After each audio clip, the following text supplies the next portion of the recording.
მოგესალმებით, ტრადიციულად 4 შაბათს რადიო სივრცის ეთერში 5 საათზე ბიზნეს ინსაიდერია. რა თქმა უნდა, საუბრობთ ეკონომიკის აქტუალურ საკითხებზე და ტრადიციულად ვიდრე სტუმარს წარმოგიდგენდეთ, მცირე მიმოხილვა მიმდინარე აქტუალურ საკითხების, როგორც მოგეხსენებათ.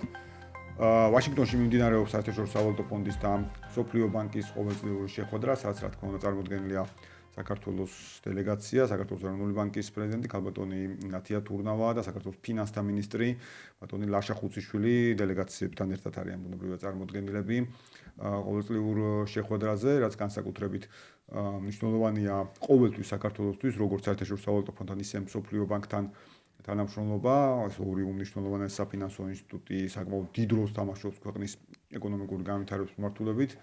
ამწუხაროდ მიუხედავად მოწვევისა, ვეღარ მოვასწარით, ასე ვთქვათ, მონაწილეობის მიღება ვაშინგტონში, თუმცა საქართველოსთან ვადევნებთ თვალს აქტიურად მიმდინარე პროცესებს. ვნახეთ საკმაოდ საინტერესო რამოდენიმე მაღალი დონის შეხვედრა. რასთავარია გუშინ ვნახეთ უკვე საერთაშორისო სავალუტო ფონდის მიერ, რომ გადავიდეთ, ასე ვთქვათ, ეკონომიკური ზრდის ნაწილზე საქართველოს შემთხვევაში, უკვე ასახვა იმ მაჩვენებლის, რომელიც ჯერ კიდევ მაის-ივნისში იქნა გაჟღერებული საერთაშორისო სავალუტო ფონდის მხრიდან, მოგეხსენებათ საერთაშორისო სავალუტო ფონდმა გასული წლის ანალოგიურ პერიოდთან შედარებით საქართველოს ეკონომიკური ზრდის მაჩვენებელი გააუმჯობესა 7.2%-მდე 6%-დან და უკვე ოფიციალურად გუშინ Outlook-ში აისახა ეს მაჩვენებელი და გუშინ გავრცელებულ დოკუმენტში დაფიქსირდა უკვე საქართველოს 7.2%-იანის და ანუ ახლად შეგვიძლია ვთქვათ ოქტომბერში საერთაშორისო სავალუტო ფონდი ადასტურებს, რომ საქართველოს ექნება 7%-ზე მაღალი ეკონომიკური ზრდა, რაც კიდევ ერთხელ გასულ წელს, მაგალითად საპარლამენტო არჩევნებამდე საერთაშორისო სავალუტო ფონდი თვლიდა, რომ საქართველოს ექნებოდა 6%-იანის და საერთაშორისო სავალუტო ფონდი ახლად უცნობს, რომ საქართველოს აქვს უკეთესი ეკონომიკური პერსპექტივა ვიდრე ეს ქონდა გასულ წელს და აქვე ვახსენეთ, რომ ეს არის საერთაშორისო სავალუტო ფონდის და მსოფლიო ბანკის ყოველწლიური შეხვედრა, რომელიც ერთად იმართება ტრადიციულად წელიწადში ორჯერ ხდება ხოლმე ასეთ ტიპის შეხვედრა და აქვე უნდა ვთქვათ მსოფლიო ბანკზე, რაც პრინციპში ჩვენ წინა გადაცემის დროსაც ვთქვით, შესაბამის Outlook-ში რა თქმა უნდა მსოფლიო ბანკიც ასახავს ამ ნაწილს და მსოფლიო ბანკმაც საქართველოს ეკონომიკური ზრდის მაჩვენებელი გაზარდა 7%-მდე 5.5-დან, ანუ 1.5%-ით გააუმჯობესა მსოფლიო ბანკმაც. ანუ ხედავთ, რომ შემთხვევაში დიდი 4-ეულის ორივე საერთაშორისო საფინანსო ინსტიტუტი, რომელიც ახლა მართავენ ყოველწლიურ შეხვედრებს, ოქტომბრისთვის ჩათვალეს, რომ დიახ საქართველოს ეკონომიკას აქვს მაღალი ეკონომიკური ზრდის პერსპექტივა 7% და მეტი. მანამდე კიდევ ერთხელ შეგახსენებთ, რომ ეს იყო EBRD-ის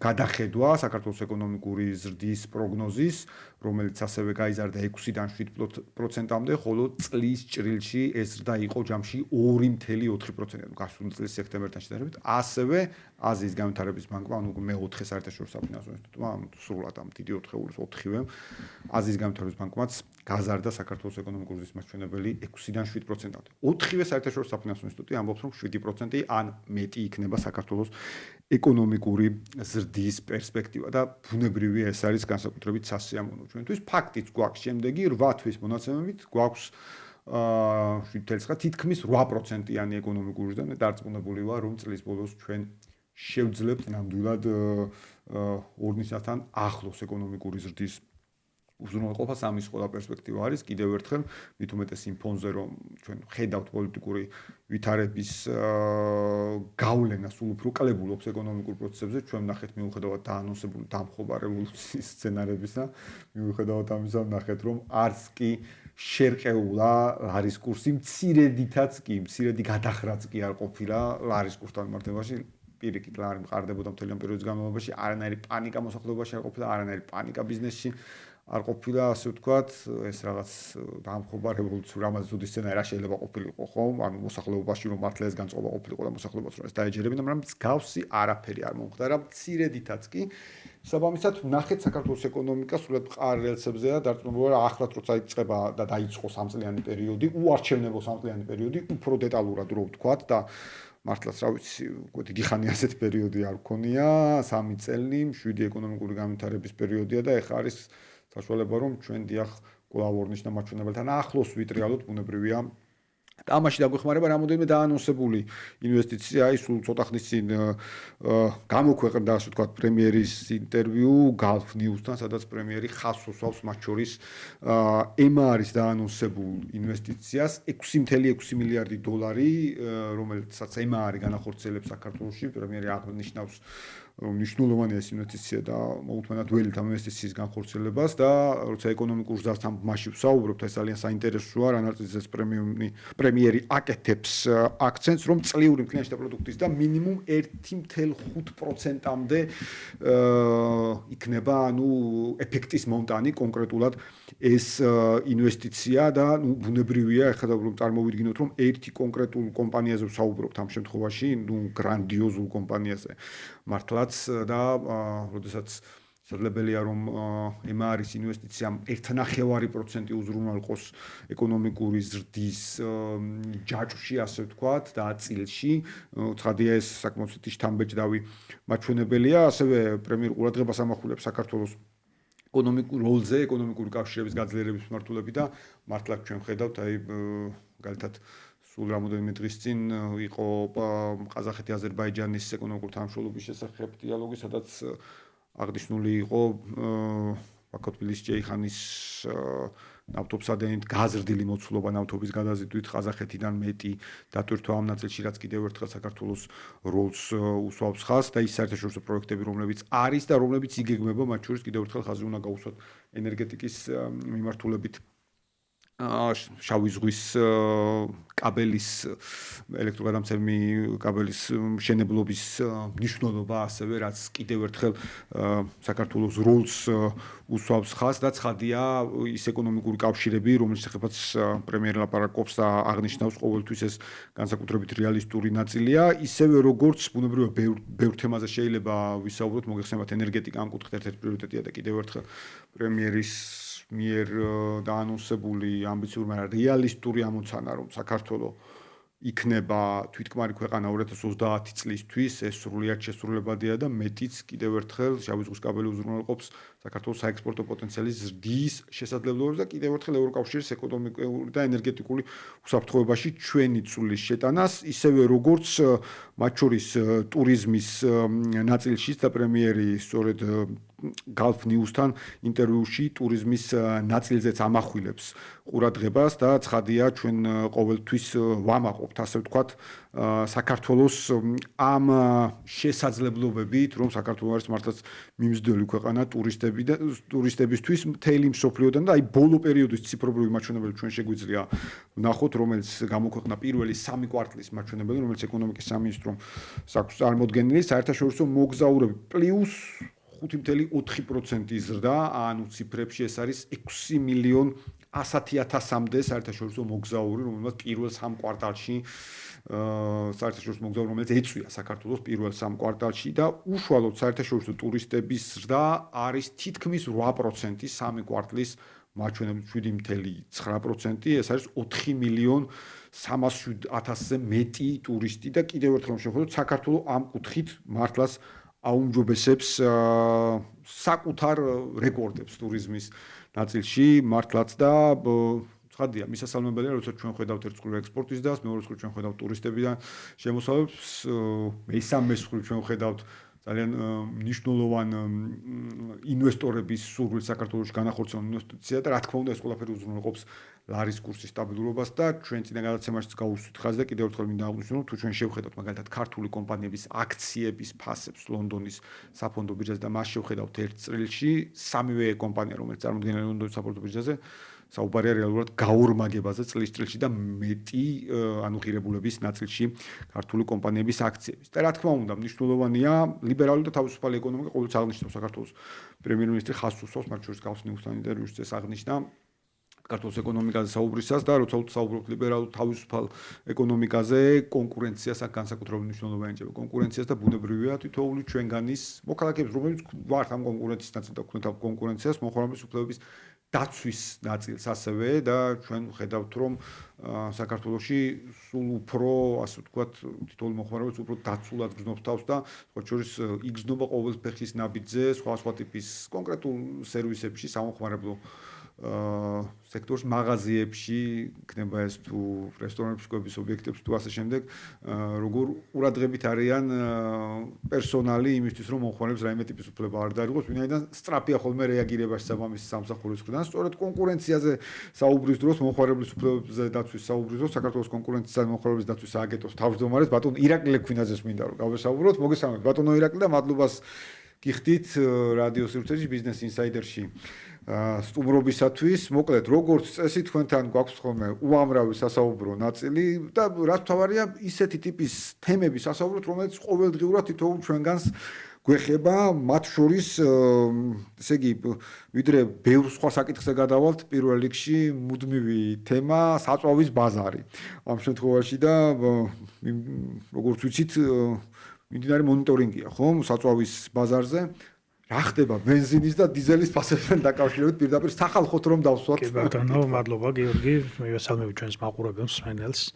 მოწვევისთვის მადლობა კიდევ ერთხელ და მე ვფიქრობ, რომ ყოველთვის კარგად ვაჯამებთ ხოლმე. კი, აბსოლუტურად. გადაცემაში რიგ მნიშვნელოვან საკითხებს და მადლობა ამ ძალიან დიდი მხარდაჭერისთვის, რაც გვაქვს თქვენი ეთერის საშუალებით.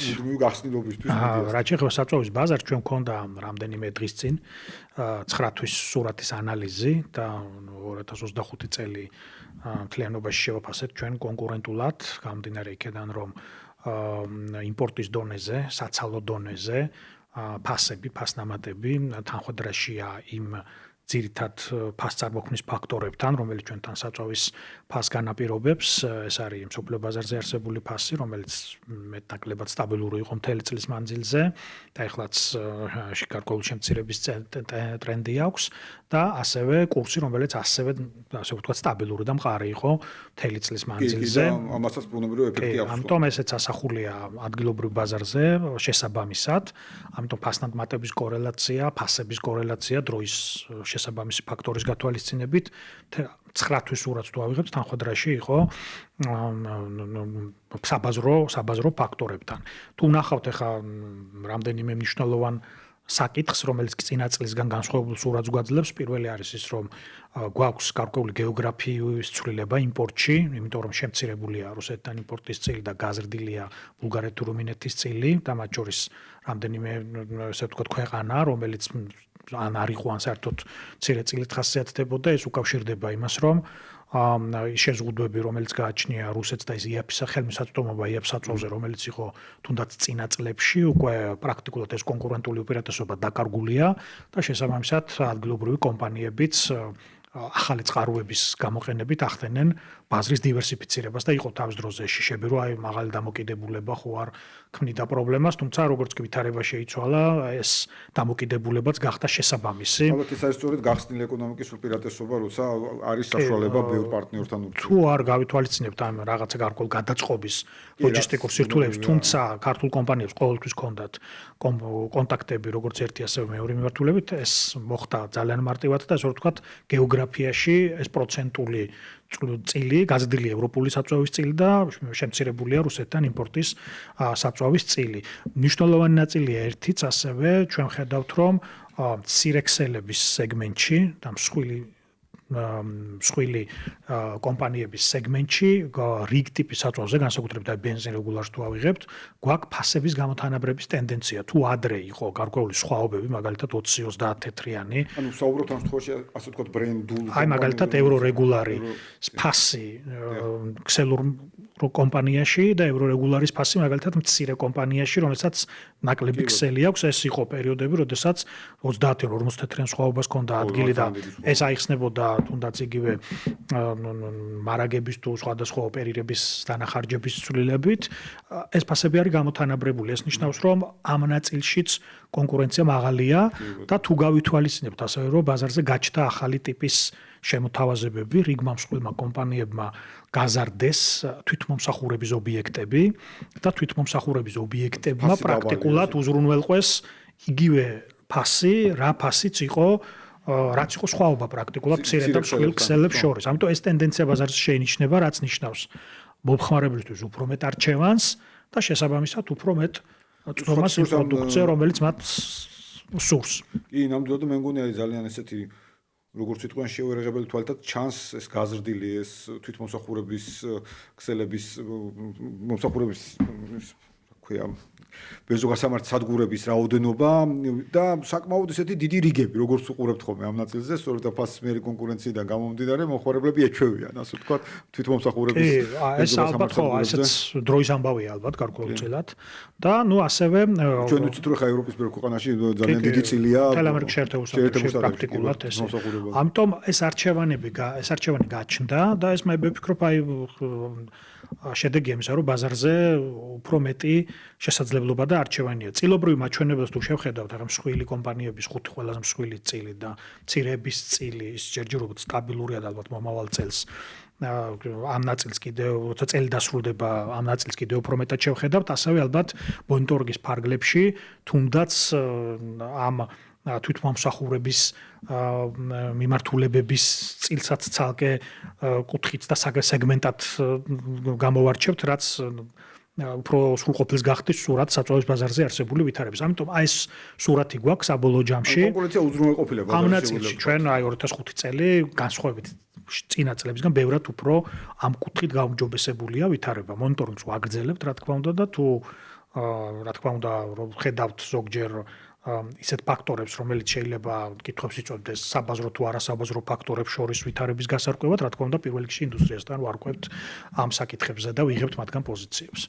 კი ბატონო, აი ზუსტად მე მახსოვს მართლა თქვენი წინა წლების შეფასებები ჩვენ უდივად ვადენოდი თვალს არაერთი ეთერი გქონია ამ თემას და მართლაც ახლა ყველაზე ისეთია, ასე ვთქვათ, კონკურენტულ ნაწილში ყველაზე უფრო ნაკლები კითხვები არსებობს, თუმცა ახლა ჩვენი მაყურებელი მსმენელი ბუნებრივია ესეთი მთავარი კითხვა აქვს ხოლმე, რომ აი როგორი იქნება ფასები, აი როგორია ზოგადად მოლოდინები ამ კუთხით, რომ გაიზარდა ევროპული საწვავის წილი, რომელიც ცოტა მაღალი ფასით გამოირჩევა, ხო და ანუ არის რაიმე რისკი უფრო, ვთქვათ, სხვა თანავარსკვლავებში ზრდის თუ ჯერჯერობით სტაბილურობა ამ კუთხით კონკურენტული პოლიტიკის ნაწილში. ზოგადად ტრამპის ადმინისტრაციის პირობებში აქცენტი გაკეთებულია შედარებით იაფ საწვავზე მიუხედავად იმისა, რომ კონფლიქტები საკმაოდ ბევრია და რიგი კონფლიქტები გადაჭრილია უკვე და ნუ მაინც ეს არის მთავარი ფაქტორი, რაც არასტაბილური ნაწილი, რასაც ახდენს ხოლმე გავლენა საწვავის ფასზე, აი ტრამპის ადმინისტრაციის პირობებში, როგორც წინა, ასევე მიმდინარეზეც გაცხადებული პოლიტიკაა, რომ ფასები უნდა იყოს შედარებით, ასე ვთქვათ, იაფ საწვავის პოლიტიკა. ამიტომ ჯერჯერობით ეს ტენდენცია ნარჩუნდება. თუ რაიმე ალბათ დრამატული არ მოხდა. ალბათ ჩვენ უნდა ველოდოთ ამ სტაბილურ ვითარებას გარე ბაზრებზე და ნუ თუ ამას დაემატება, რა თქმა უნდა, სტაბილური კურსი, რომლის ბოლოდინებიც ძალიან ბევრი კვლევითი ორგანიზაციის შეფასებით არის ძალიან პოზიტიური ბოლოდინების ჭრილში, ჩვენ უნდა ველოდოთ, რომ ამ ნაწილში გვექნება, ასე რომ ვთქვათ, სტაბილური ფასები ამ მიმართულებით. აქ ვითარება, რომ ჩვენ სამწუხაროდ 100% დამოკიდებული ვართ საერთაშორისო ბაზარზე მიმდინარე ტენდენციაზე, თუმცა ვიმედოვნოთ, რომ ეს ნაწილი გაგრძელდება როგორც თქვენ აღნიშნეთ. უნდა ვთქვათ, რომ მოხმარება მნიშვნელოვნად არის გაზრდილი, ეს ერთი მხრივ ეკონომიკური ზრდის თანდევი პროცესია და მეორე თუნდაც ავტოპარკი, რომელიც წინა წლების მსგავსად იზრდება და ნუ მოხმარებაზე ბუნებრივია ეს ყველაფერი აისახება. კი ბატონო, აი ხშირად როცა ამბობენ ხოლმე ეკონომიკური ზრდის შედეგების ადიზონი, ჩვენ საწვავის მოხმარების ნაწილი ამის. ხო, თუ არ ვიცი სამწუხაროდ საბედნიერო ჯერჯერობით ალტერნატიული ენერგიის წყაროებს თუნდაც იგივე ელექტრომანქანების ჩანაცვლების წილი იმდენად დიდი არ არის, რომ ამან რაღაც ამ სურათზე მნიშვნელოვანი გავლენა მოახდინოს. ამიტომ ეს პროცესი, ხო, ეგ ავტოტრანსპორტის ნაწილში, თუმცა ეკონომიკური ზრდა თავისთავად მეტ ენერგიას კიდევ ერთი, ასე ვთქვათ, ყოველდღიური სფერო სამედიცინო მომსახურება, რომელიც ასევე აქტუალური საკითხია ბუნებრივია თული მოხმარებლისთვის და ახლა დაიწყეთ სამედიცინო მომსახურების ბაზრის მონიტორინგი. რა იყო მიზეზი, ასე ვთქვათ და რა არის ბუნებრივია მიზანი, ანუ სად მივდივართ ამ მონიტორინგიდან გამომდინარე? ესეთ კითხვა, რომელიც დაწყების შემდეგ ძალიან ხშირად გავეცით პასუხი. ეს არის სამედიცინო სერვისების ბაზრის მონიტორინგი, ახალი მიმართულება, რომელიც ჯანდაცვის სამეცნიეროსთან ძალიან მჭიდრო კოორდინაციით და თანამშრომლობით ხორციელდება. ჩვენ ნახეთ, რომ ბოლო ერთ წელიწადში საავადმყოფოს მომსახურებებზე და რიდ სამედიცინო მომსახურებებზე იყო 96%-ის ფარგლებში ფასების ზრდას ჰქონდა ადგილი იმ ნაწილში, სადაც სახელმწიფო რაღაც ჭერს არ აწესებს და არ არეგულირებს და გარდა ამისა იყო გარკვეული მომართვები მოქალაქეების მხრიდანაც, რომ თუნდაც იგივე კონსულტაცია თუ სხვადასხვა მდგრადის ტიპის სერვისები გარკვეულწილად არის გაძვირებული. ჩვენ ეს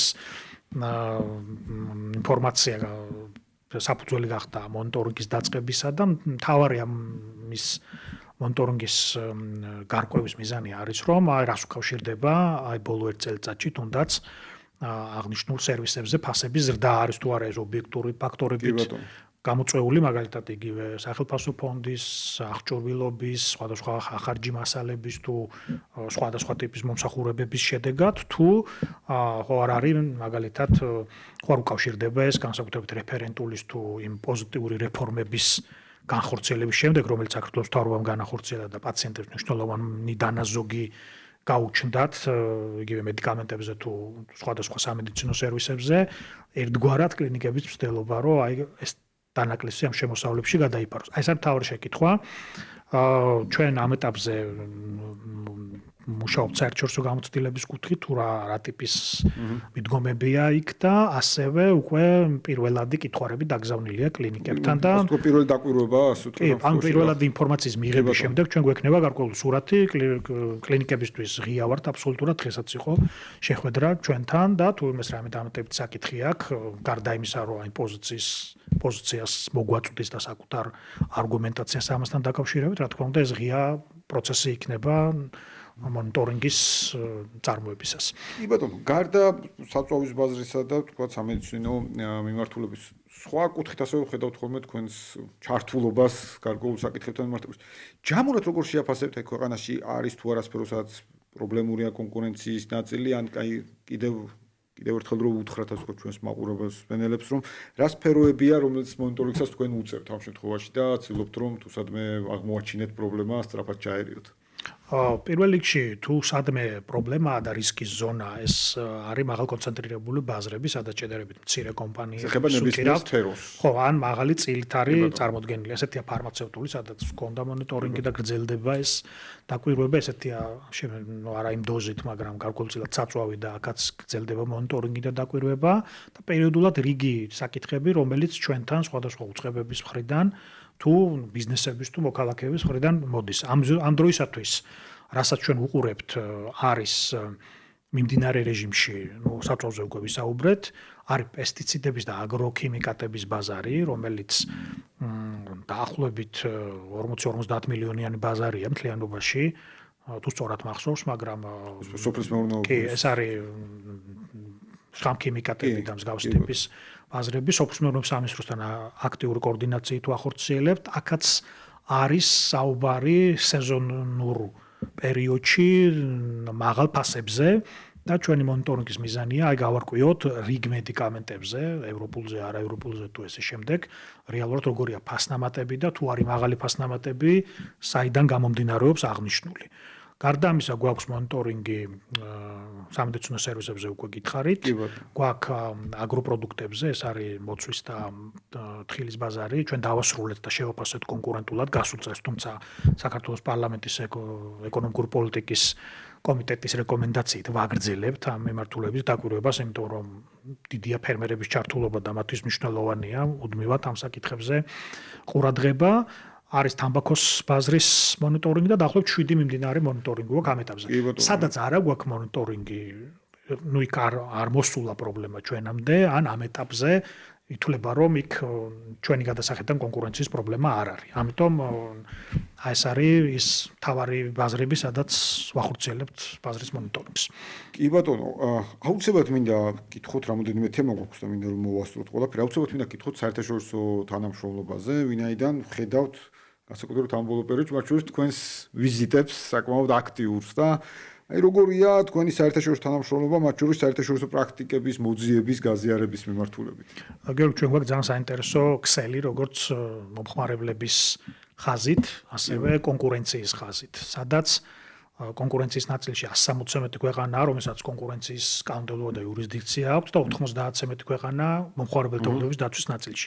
მუდმივად ხდება ინფორმაციის გაზიარება და გადაწყვეტილებების გაზიარება, რომ მაგალითად ჩვენ ყოველთვის ვეყრდნობით განსაკუთრებით ევროპული ქვეყნების გადაწყვეტილებებს, იმიტომ რომ მსგავს კანონმდებლობა გვაქვს და გარდა ამისა საუკეთესო პრაქტიკად ითვლება ევროპაში მიღებული გაწყვეტილებები, რომ მაღალი სტანდარტის გაწყვეტილებები გქონდეს. ამიტომ ყველა ჩვენი გაწყვეტილება აი ამ ცოდნის გაზიარების შედეგია.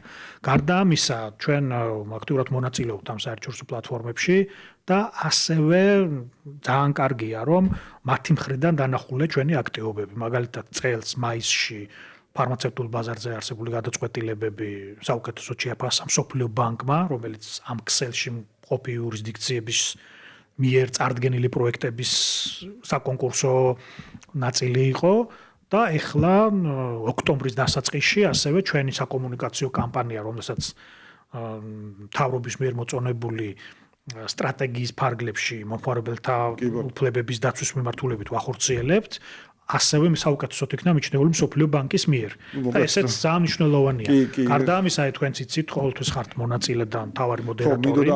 ამაზეც მეკითხა. იმ საერთაშორისო კონფერენციით, რომელიც წელს უკვე მეოთხედ არის და ყოველთვის აქ 20-ზე მეტი ქვეყანა და 50-ზე მეტი საერთაშორისო სპიკერი. წელსაც საკმაოდ მაღალი რანგი. კი, აი წელსაც მაღალი რანგი გვაქვს, განსაკუთრებით OECD-ს ჩართულობით, ანქტადის ჩართულობით, ეს არის გაეროს საავჭრო პლატფორმის მიმართულება და ICN, რომელიც ჩვენი კონკურენციის ქსელია და ICPN, აი მათი ძალიან მაღალი დონის სპიკერები გვეყოლება წელს და ეს ერთი მხრივ ჩვენი საერთაშორისო ურთიერთობების კონტექსტში ძალიან მნიშვნელოვანია და მეორე ადგილობრივ საზოგადოებას, ბიზნესს, განსაკუთრებით და აკადემიურ წრეებს აქვს საშუალება, რომ აი მათი მოისმინონ და გაეცნონ საუკეთესო პრაქტიკებს და ამ ქვეყნებისთვის ჩვენთვის ძალიან მნიშვნელოვანია ესეთი საერთაშორისო აქტივობები. ყოველთვის მადლობა ამ შესაძლებლობისთვის, რომ ვარ ყოველთვის აქ წარმოადგენელი თავარ პანელში. აქვე მინდა გკითხოთ, აი ზუსტად რადგან ეს ღონისძიება ვახსენეთ, თქვენი თანამშრომლობა საქართველოს მარეგულირებლებთან, კოლეგა უწყებებთან პირობითად რომ ვთქვათ, რომელიც ასევე ამ კონფერენციის ორგანიზებაში არიან ხოლმე ერთობლივად წარმოდგენილები. როგორია იგივე კონკურენციის და მომხმარებელთა უფლებების დაცვის ნაწილში, მათ შორის დაზღვევის მიმართულება იქნება ეს, თქვათ, ენერგეტიკის მიმართულება, ეროვნული ბანკი, ცხადია და კომუნიკაციები, ხო? აი როგორია თქვენი თანამშრომლობა იმ უწყებებთან, სადაც შეიძლება მთელ რიგ შემთხვევებში კვეთა იყოს, ასე ვთქვათ, მთელ საკითხებთან დაკავშირებით. კომუნიკაცია არის ყოველდღიური, იმიტომ რომ ჩვენ რამდენიმე საერთო დოკუმენტი და პლატფორმა გვაერთიანებს. ერთი უკვე გითხარით, ეს საერთაშორისო კონფერენცია, რომელიც ერთობლივი პროდუქტია, აბსოლუტურად ყველას ხუთი მარეგულირებლის, რომლებიც პასუხისმგებელნი არიან საქართველოში, კონკურენციაზე და მომხმარებელთა უფლებების დაცვაზე, მომხმარებელთა უფლებების დაცვის კვირეული, რომელიც ტრადიციულად მარტში იმართება და აქაც მარეგულირებლები ვართ გაერთიანებული.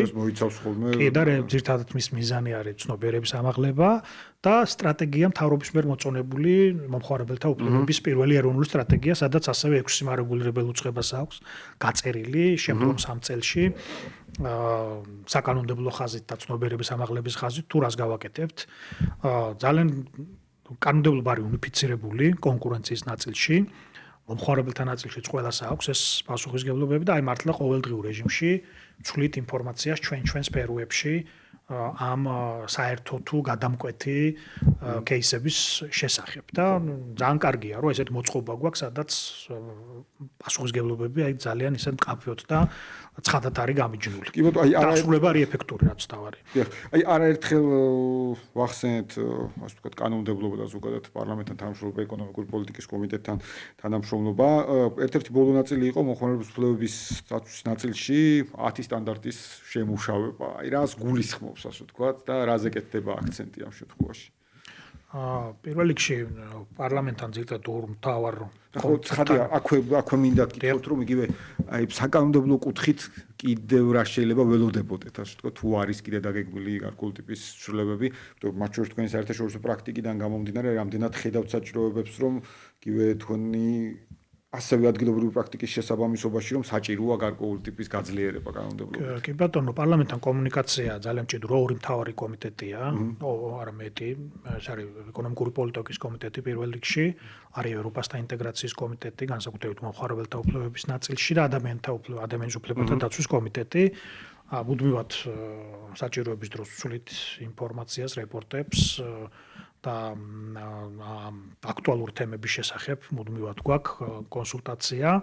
რაც შეეხება საკანონმდებლო გაუმჯობესებას, საქართველოს მთავრობის მიერ გაცხადებულია, რომ 2030 წლისათვის საქართველოს კანონმდებლობა და ეს ყველა რეგულაციის ნაწილი უნდა იყოს თანხმდრაში ევროპულ საუკეთესო პრაქტიკასთან.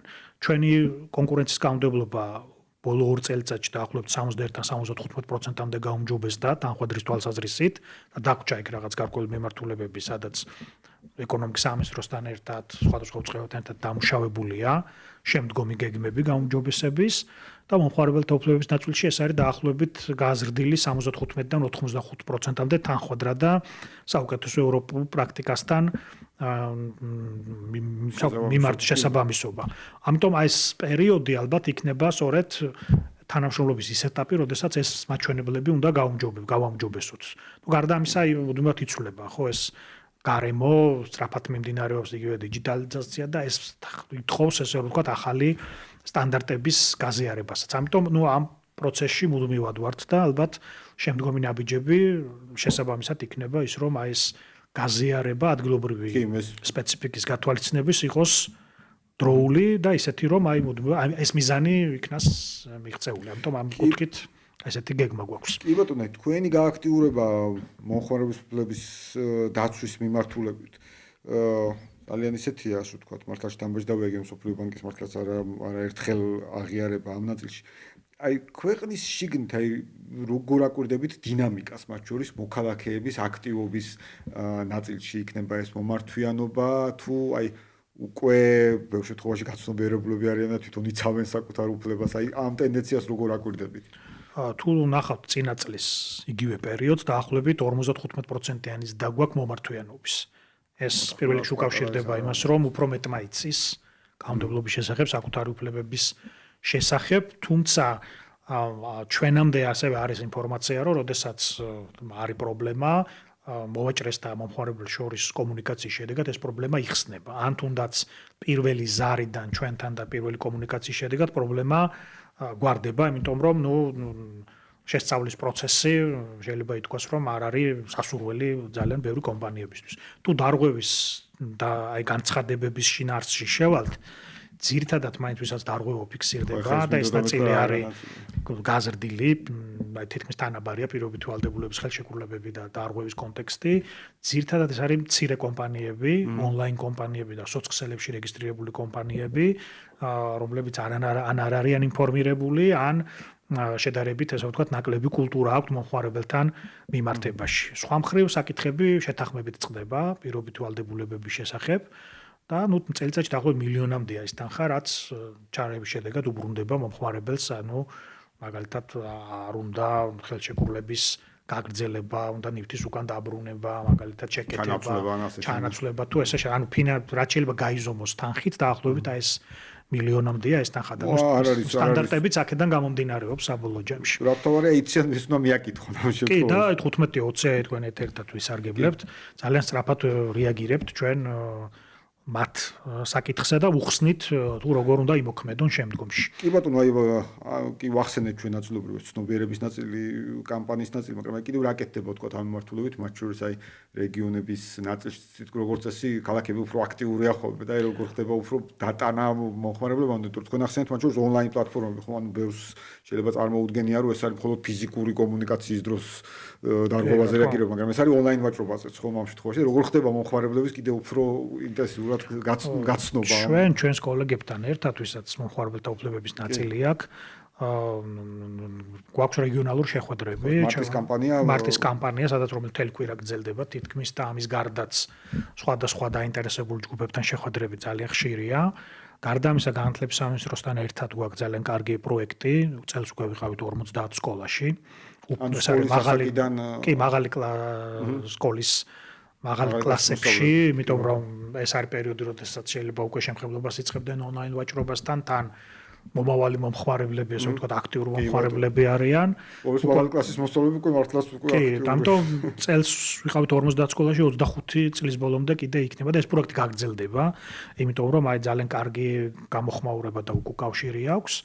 და ასევე მინდა ყველა ტელევიზიას მინდა მადლობა გადაუხადო, ჩვენ წელიწადში ორჯერ დაახლოებით სოციალური რეკლამის კონტექსტში აკეთებთ რეკლამირებას, რომ აი რა არის მთავარი მომხმარებელთა უფლებების დაცვის კუთხით და ვის უნდა მიმართონ და ამ დროს ძალიან იზრდება მომართვიანობა, ეს დაკვირვებაც გვაქვს, ეს მუშაობს. უფრო აქტიურად ხდება. კი, ამიტომ ეს თემები ალბათ უფრო გაფართოვდება, იმიტომ რომ გვაქვს თანამშრომლობა სხვადასხვა მედია უწყებებთან, სადაც პერმანენტულად ჩვენი დეპარტამენტის თანამშრომლები ყვებიან იმ თავარ საკითხებზე, რაც მომხმარებელთა უფლებებს უკავშირდება და ეს მუდმივი პროცესია, ამიტომ რომ გვინდა რომ ყველა მიცოდეს საკუთარი უფლებების შესახებ. კი ბატონო, სხვა შორს აი კიდევ ერთხელ დასაწყისში ვამბობ, რომ მართლაც აი იგრძნობა, ბევრისგან გამიგია და მე შევხვედრილი ვარ მაღაზიების კონსულტანტები, ასე რომ ვთქვათ, როდესაც გიხსნიან რა შემთხვევაში დაიბრუნებენ ნივთს ან მეტი ვერბალური კომუნიკაცია ვიდრე იყო ადრე და არა მარტო ვერბალური. ხო, თითქმის არ იყო და აი გიხსნიან რომ რა დროს შეძლებენ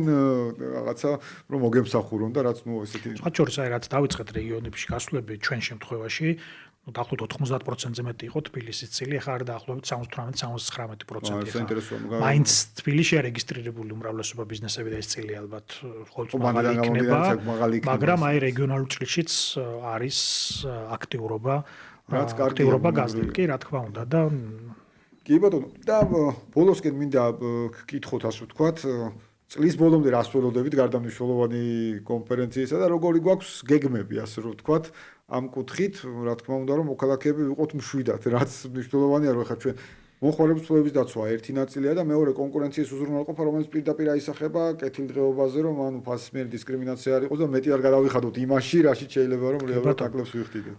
ეს მონიტორინგები გრძელდება და რა თქმა უნდა შედეგები პერიოდულად იქნება გაზიარებული საზოგადოებისთვის.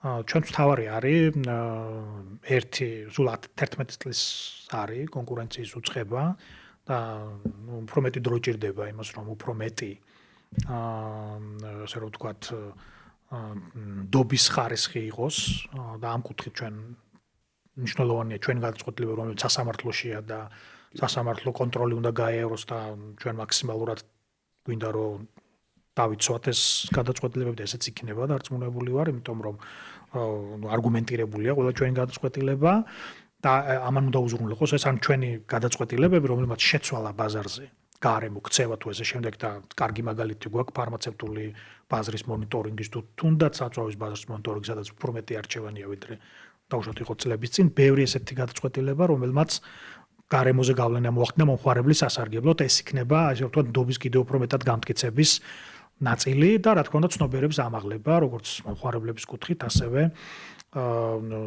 კონკურენციის ხაზით. ეს ორი მთავარი ხაზია და რაც ჩვენი პოზიტიური გადაწყვეტილებების პრეზენტირება და ჩართულობა მე უფრო მეტ საერთაშორისო ქსელებში, იმიტომ რომ ვაჩვენოთ, რომ ჩვენს ქვეყანაში აღსრულება მაღალ დონეზეა, მართლა ძალიან ბევრი ქვეყნის გამოცდილებას რო გავეცნოთ, შედეგების კუთხით არ ჩამორჩებით ძალიან მათ შორის ძალიან ბევრ ევროპულ ქვეყანასაც და ეს ძალიან მნიშვნელოვანია, როდესაც ჩვენ გვიყურებენ ძალიან პოზიტიურად თუნდაც ჩვენი საერთაშორისო პარტნიორები. კი ბატონო, ეს დასტურდება მათ შორის საერთაშორისო შეფასებებით, რომელსაც ხედავთ ამ ნაწილში და კიდევ ერთხელ მათ შორის ის ნაწილი, რომ კანონმდებლობის დახვეწა მუდმივად მიმდინარეობს და ამ კუთხით მუდმივი ცოცხალ პროცესთან გვაქვს საქმე თქვენი მხრიდან, ეს იგრძნობა ეს ნაწილი. დიდი მადლობა კიდევ ერთხელ ბატონო ირაკლი სტუმრობისთვის და ასევე რა თქმა უნდა გვიახლოვდება ეს მნიშვნელოვანი საერთაშორისო კონფერენცია, სადაც კიდევ ერთხელ ვნახავთ მნიშვნელოვან სპიკერებს საერთაშორისო პრაქტიკას ჩვენ გამოცდილებას გავაცნობთ. ამის შესახებ კიდევ არაერთხელ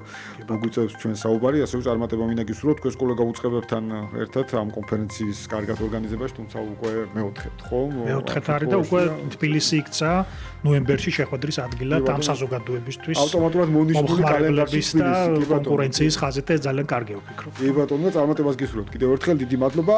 დღეს ბიზნეს ინსაიდერი რადიო თრიფტის ეთერში დასრულებულია. ჩვენ შევხვდებით ტრადიციულად 4 შაბათს, შემდგომ 4 შაბათს უკვე 5 საათიანი საინფორმაციო გამოშვების დასრულების შემდგომ. დიდი მადლობა რომ გიყურებთ იქ და გვისურვებთ.